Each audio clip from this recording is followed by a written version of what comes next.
Hello students, આનાથી આગળના લેક્ચરમાં આપણે ઉપનિશ્ચાયક અને સહઅવયવની વાત કરી. ઓકે, હવે એનો જ યુઝ કરીને આપણે નેક્સ્ટ જે તમને શ્રેણિક આપ્યો છે જે છે સહઅવયવજ શ્રેણિક, એની વાત કરીશું. તો સહઅવયવજ શ્રેણિક શું કહે છે કે ધારો કે તમે બધા સહઅવયવ ફાઇન્ડ કર્યા હતા દરેક ઘટક માટે.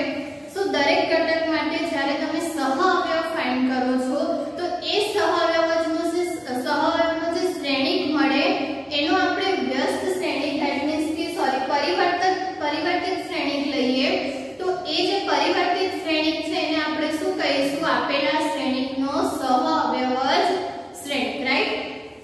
ઇન શોર્ટ તમારે શું કરવાનું કે સૌથી પહેલા તમારે દરેક ઘટક માટે સહઅવયવ શોધવાના, પછી એ સહઅવયવોને લખવાના અને પછી એનો શું લેવાનો? પરિવર્તિત શ્રેણિક, રાઈટ? સો તમને શું મળી જશે? આપેલા શ્રેણિકનો સહઅવયવજ શ્રેણિક.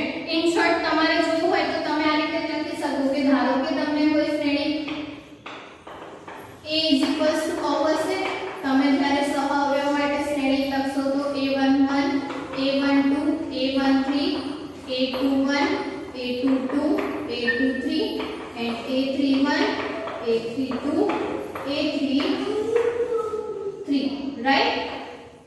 હવે તમારે શું કરવાનું છે તો કે આનો પરિવર્તિત શ્રેણિક શોધવાનો છે. સો તમારે એનું શું લેવું પડશે? ટ્રાન્સપોઝ.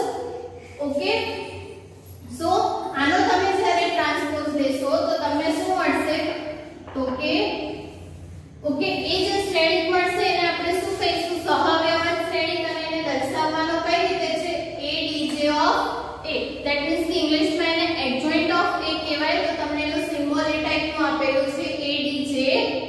ધેટ મીન્સ કે એડજોઇન્ટ ઓફ A. તમારે કેવું હોય તો સહઅવયવજ શ્રેણિક. તો એને આપણે કઈ રીતે લખી શકીએ? તો adjoint of A is equals to શું મળશે? A11 A12 A13 21 22 23 and A31 A32 અને A33.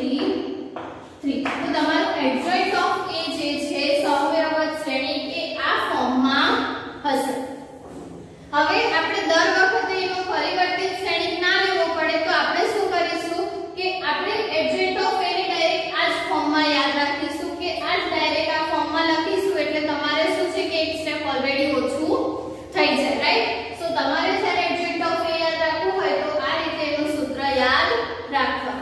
ઓકે, જોઈએ એક એક્ઝામ્પલમાં કે આપણે કઈ રીતે એડજોઇન્ટ ઓફ A ફાઇન્ડ કરી શકીએ. તો સૌથી પહેલા તમને એક શ્રેણિક આપેલું છે.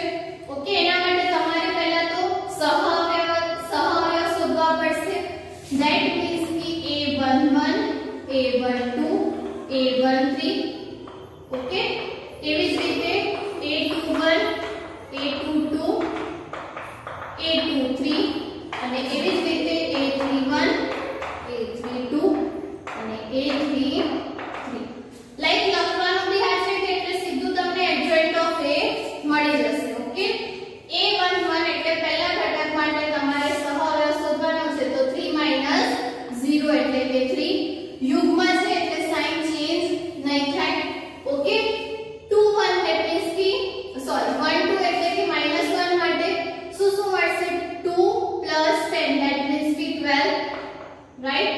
2 * 1 = 2 અને અહીંયા -2 એટલે 5 * 10 અને માઈનસ પ્લસ થઈ જશે તો 10 ને 2 12.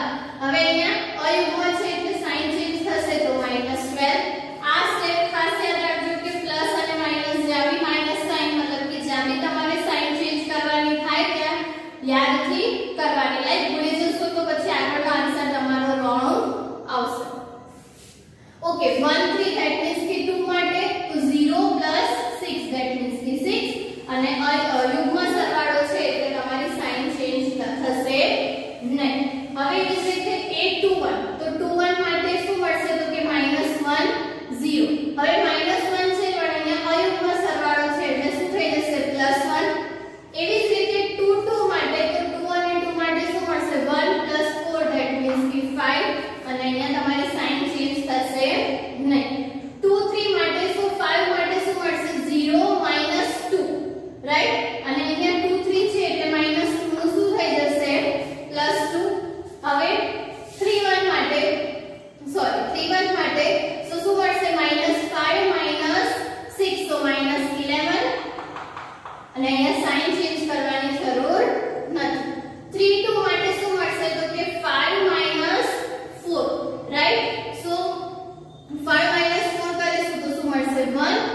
અહીંયા તમારે અયુગ્મ સરવાળો છે એટલે સાઇન શું આવશે -1 અને 3 3 માટે તમને શું મળશે તો 3 + 2 that means की 5 that means की તમારું adjoint of a હવે શું થશે તો આના એજો શ્રેણીકમાં તમારે લખી દેવાનું શું થશે 3 - 12 6 1 5 2 sorry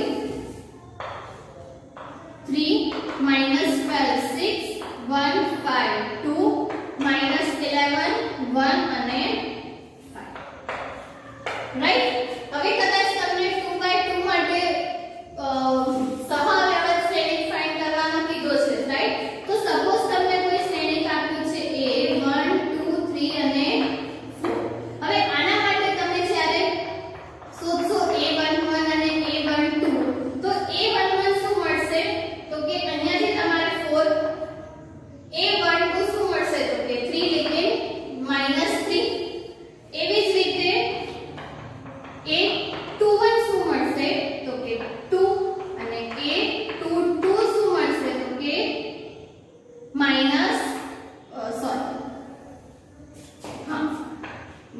અહીંયા -2 રાઈટ તો હવે આને તમારે આના માટે એડજોઇન્ટ ઓફ a લખવું હોય તો શું થશે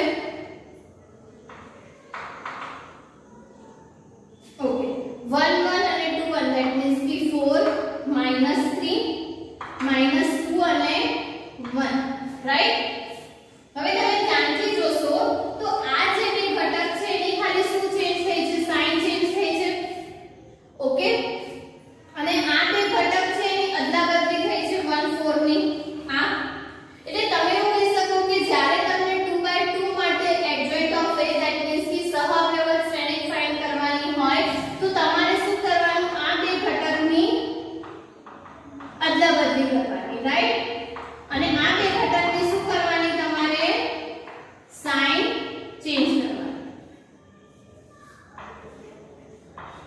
રાઈટ સો આ વસ્તુ તમારે ધ્યાનમાં રાખવાની જ્યારે તમને 2/2 માટે સહઅવ્યવત શ્રેણિક શોધવાનો કીધો હોય ત્યારે ઓકે સો ઈઝીલી તમે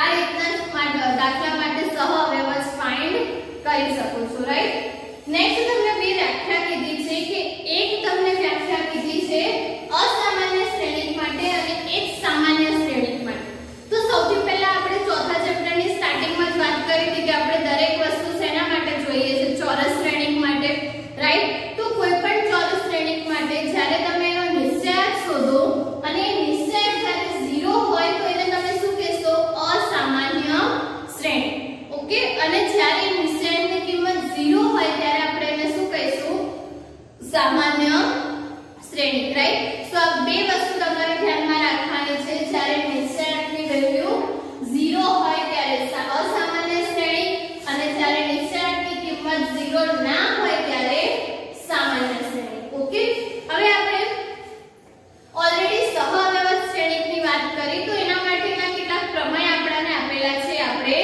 જોઈએ રાઈટ તો પહેલો પ્રમેય તમને શું કીધું છે કે n કક્ષાવાળો કોઈ પણ ચોરસ શ્રેણિક તમે લઈ લો તો એની માટે a નો ગુણાકાર એડજોઇન્ટ ઓફ a સાથે કરશો અથવા તો એડજોઇન્ટ ઓફ a નો ગુણાકાર તમે a સાથે કરશો એનો આન્સર હંમેશા તમને શેના જેવો મળશે તો કે a નો નિશ્ચયાંકની જોડે i જ્યાં i શું હશે n કક્ષાવાળો એકમ શ્રેણિક આ ai એટલે ધારો કે તમારે ત્યાં શું કરવાનું કે નિશ્ચયાંકની વેલ્યુ ફાઇન્ડ કરવાની અને એકમ શ્રેણિક જોડે ગુણી દેવાનું ઓકે કે કદાચ તમને નિશ્ચયાંકની વેલ્યુ 7 મળતી હોય તો તમારો 7 0 0 0 7 0 અને 0 0 7 તો આ વેલ્યુ તમારી આવી કઈ થઈ જાય પછી તમારે ખાલી શું કરવાનું તો કે a અને એડજોઇન્ટ ઓફ a નો ગુણાકાર બે શ્રેણિકનો ગુણાકાર આપણે ત્રીજા ચેપ્ટરમાં જોઈ ગયા લાઈક આ તમારું a છે અને આ તમારું એડજોઇન્ટ ઓફ a છે તો આ બે શ્રેણિકનો ગુણાકાર કરશો તો તમને આ રીતનો આન્સર મળવો જોઈએ રાઈટ તમારે LHS અને RHS પહેલા LHS માં આ બંનેનો ગુણાકાર અને RHS માટે શું કરવાનું તો પહેલા આ નિશ્ચયાંકની કિંમત શોધવાની અને પછી એને એકમ શ્રેણિક જોડે ગુણી દેવાનું અને ચેક કરવાનું કે બંનેનો આન્સર સરખો મળે છે કે નહીં આ માટેના કેટલાક વેરિફિકેશનના દાખલા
AB નો નિશ્ચયાંક is equals to A નો નિશ્ચયાંક into B નો નિશ્ચયાંક, રાઈટ. સો ઓલવેઝ તમને આ વેલ્યુ કેવી મળશે?